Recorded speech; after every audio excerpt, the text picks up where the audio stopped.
Get ready to celebrate God's call to go. Here's your weekly dose of heartwarming encouragement for the missionary in all of us. Welcome to Missions Change My Life. Now here's your host, Pastor Kevin. Good morning. I'm Pastor Kevin, founder and executive director of Global Hope India, and your host for Missions Change My Life podcast. This is a poor kid from rural North Carolina that has now flown over 1 million miles to 27 different countries.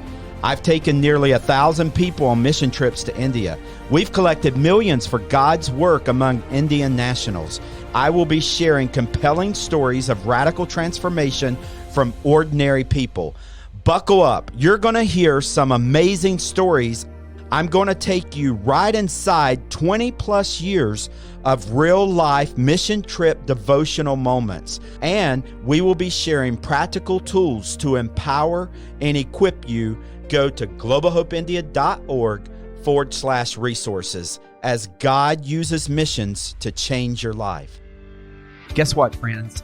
On a recent interview with Emma, she shared a story about how Hayden came to know Christ in her small group and ended up going to India with Emma, and how Hayden is about to be baptized.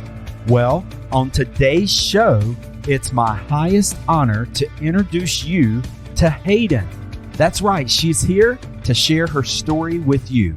Hayden was born in North Carolina. She's still in high school, so she's not yet married. She attends Green Hope High School and worships at Hope Community Church. Now, don't judge her, but Hayden loves horror movies. Hayden, welcome to Missions Change My Life podcast. Hi. How are you doing, Hayden? I'm good. How are you? Good. Well, this is not the first time your name has been mentioned on Missions Change My Life. Oh, wow. I did not know that. Several of your classmates have already told us all about Hayden. And we have Justin with us as well here. Mm-hmm. Hey, Hayden. Hi. Good to hear your voice. Ew. So we are actually recording this from our separate locations. Thank God for technology. But we are in a total lockdown in North Carolina and most of the USA because of the COVID-19 coronavirus, that pandemic that is really making the world a messy place at the moment, unfortunately. How are you handling this? I've been very bored these past couple of weeks, but I think it's been beneficial to me because I've actually taken a lot of time to kind of like spend more time with Jesus. Okay, that's good. When I've had school going on and stuff, it's kind of been hard to like get the time in there, except for on Sundays when I went to church because I had like school and then practice and then work. So I think having these couple of weeks off has been a curse and a blessing because I have been bored most of the time, but I have had more time to spend with Jesus. So that's been good. So I'm sure our audience can tell you're not a senior adult. So how old are you? What year are you in high school? I'm 17 years old and I'm a junior in high school. Junior. The classmates that have mentioned you in their stories are seniors, and they're sad that even their graduation celebrations are jeopardized at the moment and things. So as a junior, what would you be doing during this time of the year that you're not going to get to, like prom and anything that's really making life sad for you as a junior? Probably prom, Okay. mainly because it's my first prom. So Yeah. that was sad. But I still have next year, so that's good. I think also junior year is typically the year that you prepare for college and like applications. And not being in school is going to make that harder to like talk to my counselor and get that stuff straight. So I think that's one of the hardest things too. Sure. Yeah, I can only imagine the difficulty that that's going to be. You are on staff at Carey Gymnastics? Yes, I am. Okay. And I assume that's closed as well, right? Yes, so it's that's closed. a change of life. That has been. I usually only work there once a week because I used to be a nanny, but my nanny job also stopped because of the virus. But working at Carey School Gymnastics was probably my favorite thing in the world because I got to hang out with kids and I love kids. And yeah, it's just been hard not seeing the kids. Yeah. So we're going to get to your story about how missions has changed your life. But you just said that Carrie Gymnastics is probably your favorite, but I also know that you have a great love for horror movies. So which one's your favorite? You rather watch a horror movie or be over at Carrie Gymnastics? I think I'd rather be Carrie Gymnastics, but Yeah, that's the right answer right now when we have social isolation and we can't be with each other. That's understandable. But horror movies, that's an interesting fun fact about Hayden. So what is one of your all-time favorite horror movies? I think one of my all-time favorites is probably, if you've seen Us or heard of Us. I think that it's creepy. Creepy, yeah. More thriller, but I definitely like that one a lot. Mm-hmm. Yeah, just because I don't know, it's something about having the feeling of kind of getting scared, but also knowing that you're not actually going to you're not part of the movie, you're just watching it. Yeah, so apparently you don't get traumatized by watching horror movies. Yeah. I do very good movies. Yeah. Yeah, I love horror movies as well. And I think it's I know the Lord is watching over me. So I know what it's about. Yeah. If you're able to see it as a form of entertainment and time pass, then cool. But if it's gonna haunt you 4 hours later, 4 days later, a month later, and mess with your brain, then you need to avoid that. Let's dive in and get to know Hayden. Right. Yeah. Show us about you and your family and your high school life. So I have two brothers, an older brother who is a senior and a younger brother who is a sophomore. So we're sophomore, junior, senior, 15, 17, 18. So we're all very close in age. Weren't your parents busy during that season? I know. No, actually, that's a good spread of age groups there. So well done in the family planning side of life. And I live with both my parents, and I'm very, very close with my brothers. They're like my best. I love to play sports with them. They're both into hockey, so they do that all the time. And we all play lacrosse together. Oh, wow. Mm-hmm. Yeah. We're all in school lacrosse. You hang right in there with them? Yeah. Like one of the boys, or do they beat you up? You go home crying? They used to when I was little, but now that we're more mature, it's more I fit in. So it's good. You let them have it? Yeah. Cool. And I go to Green Hope High School, and I'm a junior, like I said before. I'm not really my biggest subject in school right now is probably chemistry, which is weird for me because I'm not really into science. But this year I started chemistry and found that I really liked it. So now I'm thinking about doing something with that, but I'm not sure. You have any idea? Pharmacy or? I have no idea, but I really, really, for some reason, I really like the periodic table. Like just doing stuff with the periodic table, I think is really cool. I don't know. It's a weird thing, but I like it. Yeah. I would say that's very weird. Yeah. I'm teasing. No, that's awesome. God give you a niche passion like that. Yeah. Tell us about your trip to India. You've been to India how many times? I've been once. One time. One time. Yeah. And you went, how long was your trip? I was there for 8 days, but 2 days travel, so 10 days. Yeah. Yeah. So last summer we had a 3-week trip. We did 3 cities in 3 weeks, and you were on the team that came in for the first week, and you cried all the way back that you didn't get to move to the second city with the team. Yeah, I convinced my mom, but she wouldn't let me. Yeah. And one of the unfortunate things about the coronavirus right now is just that we were planning on going. I think you were going to go 3 weeks this coming summer? Yeah, planning on going 3 weeks, but now it's around. Yeah, and now all the travel suspended for the unforeseeable future. Our hearts and prayers really go out to those suffering in India. It's a very nasty place at the moment for those that are impoverished already, and now they're displaced and starving and far away from any sense of home. So we're praying for them. Right. But so how does that make you feel that you're not able to go this summer? Very, very disappointing. I know that God did this for a reason, that He has a bigger plan, but it's really just hard to see it that way, because when I went last year, it was just it was an amazing experience, and I was so excited to experience it again. And just the feeling that I have when I'm there is something that I don't feel any time of the year unless I'm there. And it's just, it's disappointing, I'm really sad about it, and but there's always a few years from now, maybe when the virus is gone, I can go. So Yeah. I'm really hopeful about that. Yeah. Yeah. So that was your stay hopeful. first mission trip? I'm sorry, what did you say? So that was your first mission trip? Yes, that was the first mission trip that I've ever been on. Oh. Yeah. Well, I'm so glad you got to go to India. Mm-hmm. Yeah, I'm so happy that I went there. So what was the funniest story that you ever experienced in like during the mission trip in India? I don't know. There were a few funny moments. The Mhm. people that we were with were very funny, like Teague, Mhm. and all his Yeah. jokes. And I think Hunter was very funny too. I mean, everyone on that trip was just so amazing. I hadn't really had any like personal experiences that were really funny, but I know that the girl that I was staying in the room with, we had in our room, our air conditioning was broken, Mhm. and I remember we were sleeping, and in the middle of the night we woke up and there was just water all over the floor from the air conditioning because it was dripping. Mhm. So we had to go down to the front desk or call the front desk and ask them to come fix it.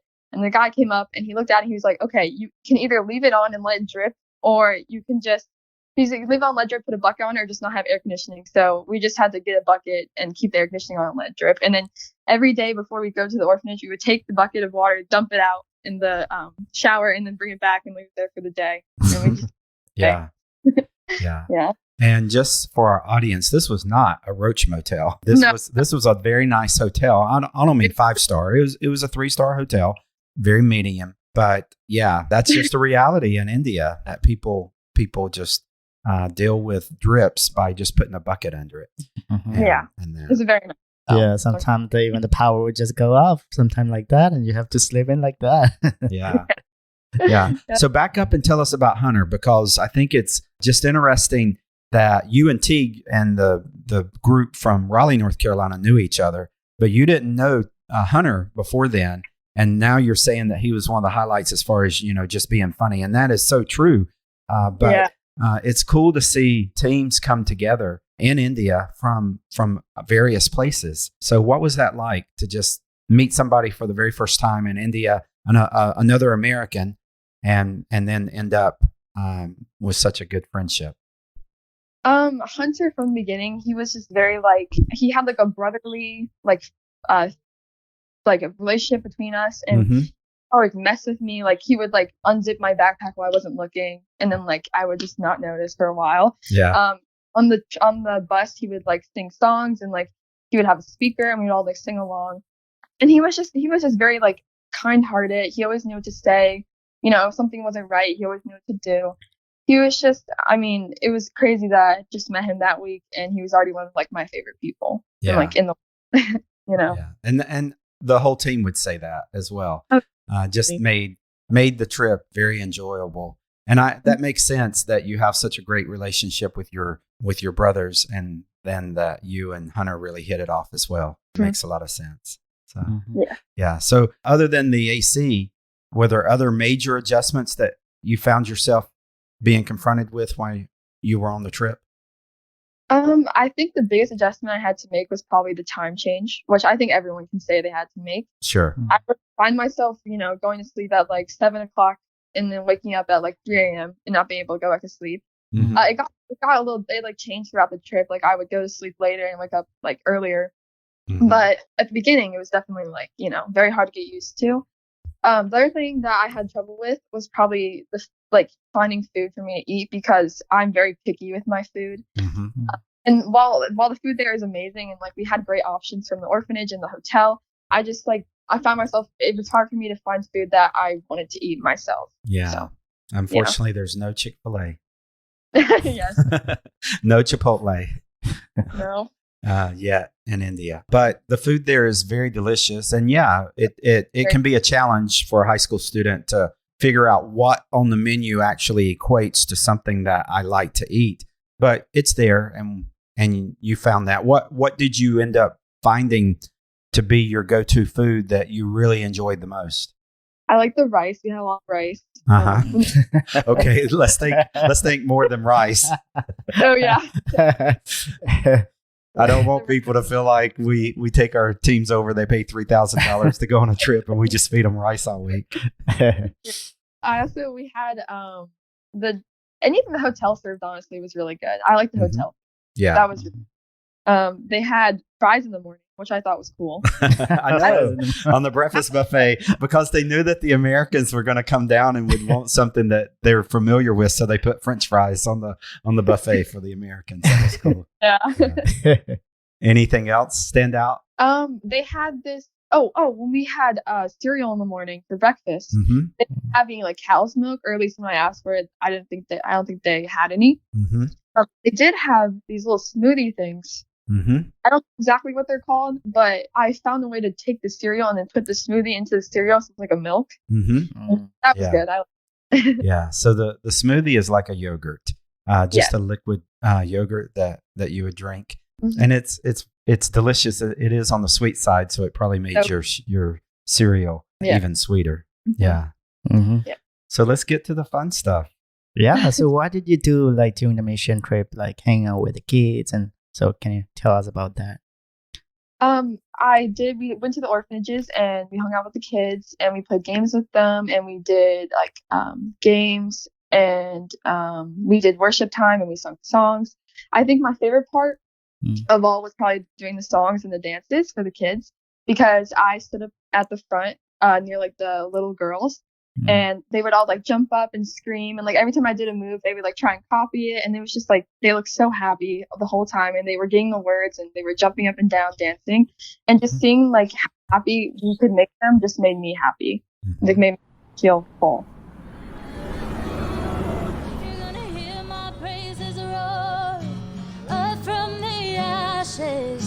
And now imagine yourself on the forward mission field. You and your team are on the bus going to today's programs. After singing a few songs, Pastor Kevin stands to deliver a devotion. Come on now, I'm ready. Okay, everyone, gather around. I have an exciting word from God to share with you today. Today's word is suffer. Now, we don't think of that word with excitement, but I want you to understand that Jesus looked at the cross with joy, even though it was going to be a place of suffering, because he knew what it would bring in the redemption of the world, in the salvation for you and I. And so I want you to hear that word suffer as a word of privilege, as a word of opportunity, as a word of honor. Listen to this passage. 1 Peter 4, verse 19 says, "So if you are suffering in a manner that pleases God, keep on doing what is right and trust your lives to the God who created you, for he will never fail you." I want you to understand none of us are going to choose to suffer, but we can allow suffering. None of us are going to desire to suffer, but we can accept suffering. And it doesn't necessarily mean that this is a prolonged period in our lives. We probably are not going to be in prison today. We're probably not going to be put in front of a firing squad for our faith today. We're probably not going to be rocked and stoned. We're probably not going to be beat up because of our faith today. But in smaller ways, perhaps we will suffer. There will be some that will suffer physically in some way. It could be just the onset of a headache, or it could be the missions belly of where the food did not set well on us. It could be that we're suffering because we're missing income because we went on a mission trip, and had we been at home, we would have been earning some income. Maybe our loved ones are suffering as a result of us being here. There is still that reality of suffering that shouldn't be minimized in our lives. And I want you to hear God's promise. It says, keep on doing what is right. It is right for you to be here today. It's right for you to go out in today's program. It's right for you to put your hands on the sick and pray for their healing. It's right for you to look the person in the eye that is going to pray to take Jesus only for salvation today, and to rejoice with them that their sins are forgiven. It is right for you to pass out Bibles. It is right for you to serve the least of these. He says, keep doing what is right and trust your lives to the God who created you. Now, you may not ever be put in a position where your very life has to be entrusted over to God. But in some way, even going on a mission trip is trusting your lives over to God. I don't want you to minimize that. You don't have to wait until a gun is held to your head to trust your life over to God. There are many ways, steps of obedience where we have to trust our lives over to God. But hear this promise, for He will never fail you. He will never be in debt to any man. He will never fail us. If we follow Him, He will take care of us. And so endure suffering today. See it as an opportunity to worship, an opportunity to praise God, as an opportunity to put your trust in Him. Obviously, God forbid you suffer today. We're not trying to bring suffering onto ourselves, but we are hearing the promise that when it happens, even when we don't choose it, we can rest in those moments knowing that He has promised that He will never fail us. Receive that promise. Hear it ring true in your mind and in your heart, in your ears as we go out today. Are you ready? Ready, set, go. Global Hope India empowers the church in India through multiple channels. One of the most influential methods has proven to be sending individuals on short-term trips to India. During your 10 days in India, you will make a difference, be the hands and feet of Jesus, and see the lives of Indian internationals transformed by the gospel. We have opportunities in children's ministry, women's ministry, job training, medical missions, and more. Experience a life-changing adventure. If you're looking to make an impact, India is the place, and GHI is the opportunity. See our trips at globalhopeindia.org/go. We want to give some local love to our friends at Selling to Give. They align their profession of serving clients buying or selling a home with their passion to impact and transform lives. They donate the first fruit of every home sold through their Selling to Give Foundation to support local and global ministries. We salute David and Amanda Williams from Selling to Give for their generosity and gospel impact. Check out their website at sellingtogive.com. How has God used mission to change your life? So before I went on a mission trip, I really didn't. I was grateful for what I had, but I hadn't realized the things. I hadn't had a sense of like what I had. I wasn't like feeling blessed about it and stuff. I mean, I was feeling blessed about it, but I wasn't as grateful as I should have been. And after going on the mission trip, I realized that there's so many things I have that I take for granted. Mm-hmm. And sometimes true joy doesn't come from the things you have, but it comes from, God and people around you. Preach it, sister. Yay, go. Yeah. And I don't know, just like seeing the people in India, it not only like changed my heart, it changed my mindset. Mm-hmm. And it honestly made me closer to God because it made me want to appreciate the things that I had more. Mm-hmm. And I felt almost guilty for having the things that I did have. And then seeing all these people that didn't have the things that I had. And it just made me, try to be more conscious of being grateful. Yeah. And you know that that's real when Hayden's mom, the very next time she saw me, said, Hayden has changed. So what were some of the things that you noticed different when you got back as far as just your attitude about things? I mean, you think your complaint level went down a little or?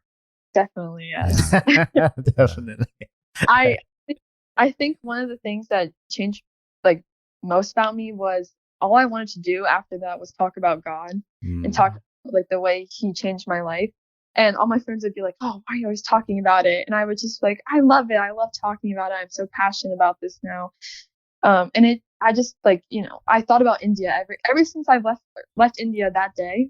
I thought about it every single day. Mm-hmm. And it just popped in my mind. And the first thing I think about when I wake up, I'm like, oh, India, the kids, the people, everything about it. Amazing. Yeah. I want our audience to just appreciate John 3:16 because we read it, we memorize it. It's all through ingrained in our walk with the Lord. For God so loved the world. But when you get out of your world and you go into someone else's world, God just gets so much bigger. And so I've experienced what you're saying, Hayden. It's like when you come back, it's like the love of God for the people of India. You just can't get that off your mind. And it impacts your prayers now, and it impacts your worship. And so that's just so cool. Anything else you want to share about that? I think my friends and my family are getting a little annoyed because all I talk about now is India. Uh-huh. Every time something reminds me of that, I bring it up. Everyone's like, "Oh, India." Yeah. Yeah, I went to India. Yeah. Well, let's keep annoying people because God loves the entire world, and India is a part of that. Yes. Right. Okay. So can you describe your trip experience in one word, like what it will be?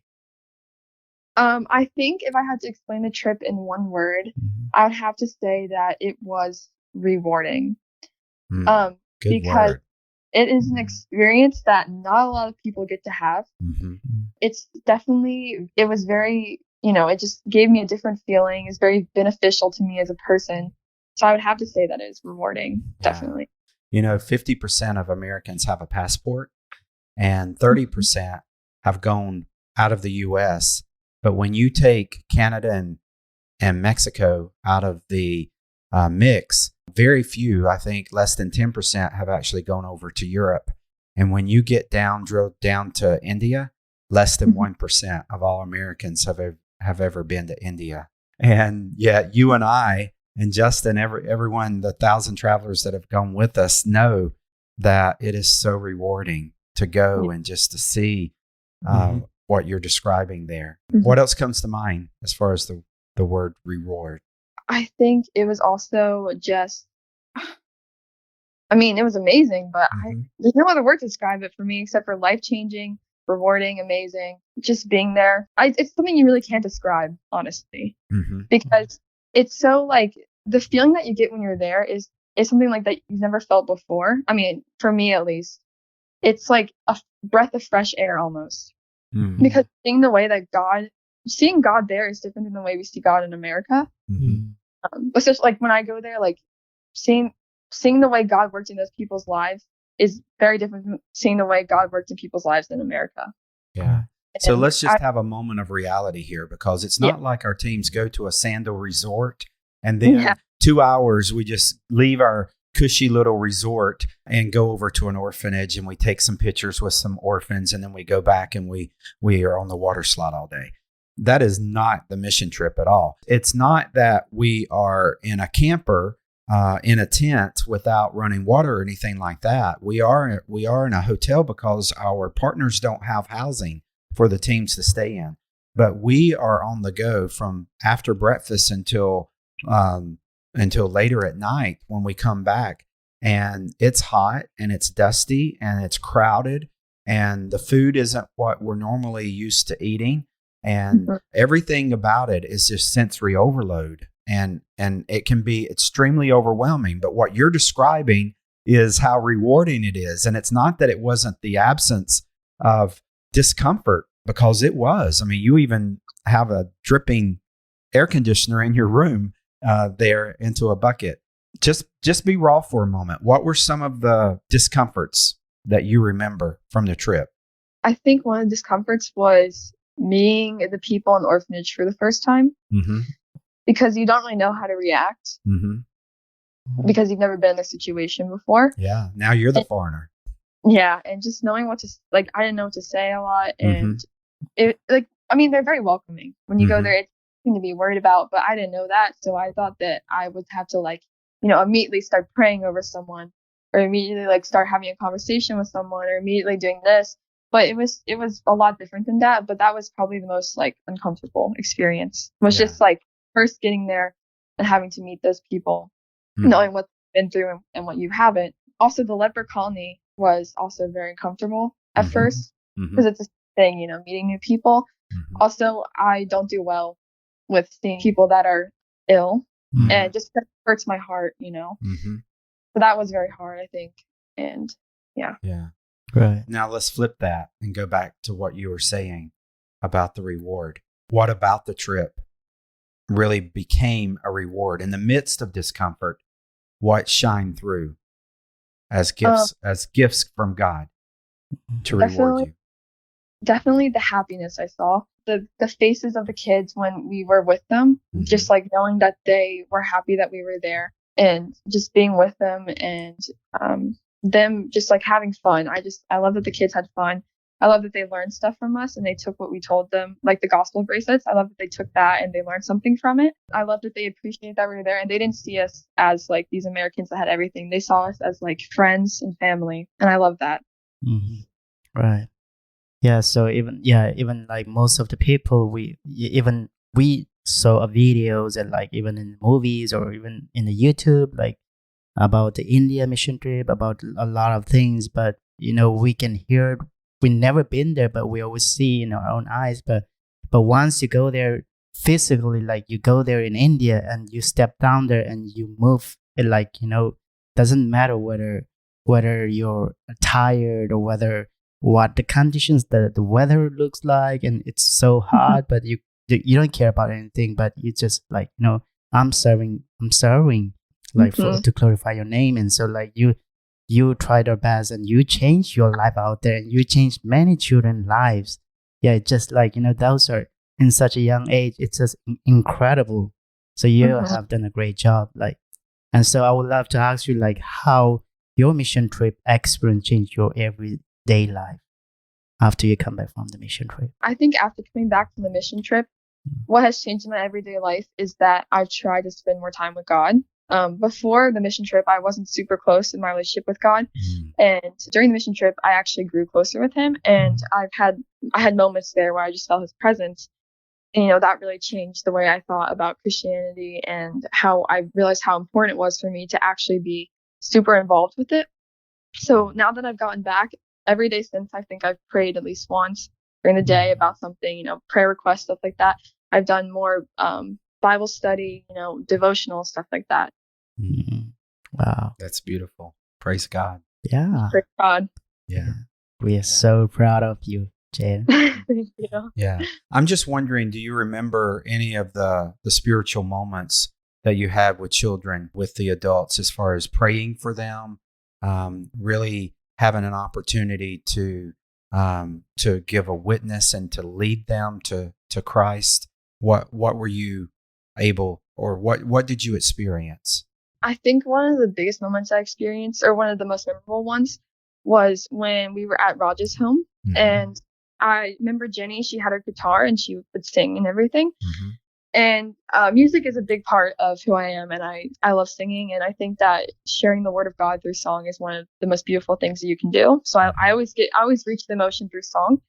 And I remember we were all outside of Raj's home, outside of the church, just hanging out by like everyone was singing in a circle, and Jenny had a guitar and she had a song that she wanted to sing, but she wanted the kids to understand it, so she translated it into Telugu, and she started playing it. And all of these kids just gathered around her, and they were all just sitting there watching her sing, and it was just a beautiful moment. And I remember feeling like this like joy coming over me, and just like I feel like I almost wanted to cry, but like tears of joy, and it was amazing. The kids, the way that they just like sat there and like watched her, and they looked like they were in awe. Like that was just amazing, knowing that they could feel God's presence through her, and that we could all sit there and like be together. All right, so how you will tell, like how you encourage someone to consider going to a mission trip to India? I definitely would encourage someone to go to a mission trip to India, definitely, because it's a place that not a lot of people get to go in their lifetime, and people usually go to places like Haiti, Africa, which are amazing. Those are amazing places to go. But I feel like India is very special. Because it's an experience that not a lot of people get to experience. The teams that go are like teams of like 10 or 15, not that big. It's just like the bonds you create with the people you go with, and the bonds you create with the people there are something so special. And I would encourage anyone to go, because it is truly just the best experience you will ever experience in your life. Yeah. Right. Amen. Well, I'd love for you to just close out our episode here with just a brief prayer. Earlier, you mentioned that your word is for reward, and I don't think there's anyone on the planet that doesn't want God's blessings. And Yes. so often, we start the new year, or various times we're like, God, bless me, or even right now in the midst of coronavirus. And yeah, we can't go and book a mission trip to India today, but it will happen again in the near future. But one of the ways God answers that prayer is to say, okay, I'm going to bless you. I'm going to reward you by taking you on an international mission trip. And we think, well, that doesn't sound like a new car, or that doesn't sound like a new outfit, or a vacation. I could think of other ways to be rewarded. I'd love for you just to pray reward over people, that they would receive the reward of mission trip.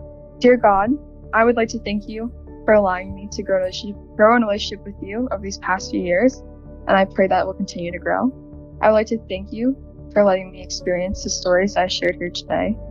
And I pray that what I said can inspire others to go on mission trips, share the word of God, and just experience the reward that I got to experience, and everyone that has gone has got to experience. I would like to thank you for organizations such as GHI that helped me change my life, and for the people who I traveled to India with, and just for the people I met in India and everyone there.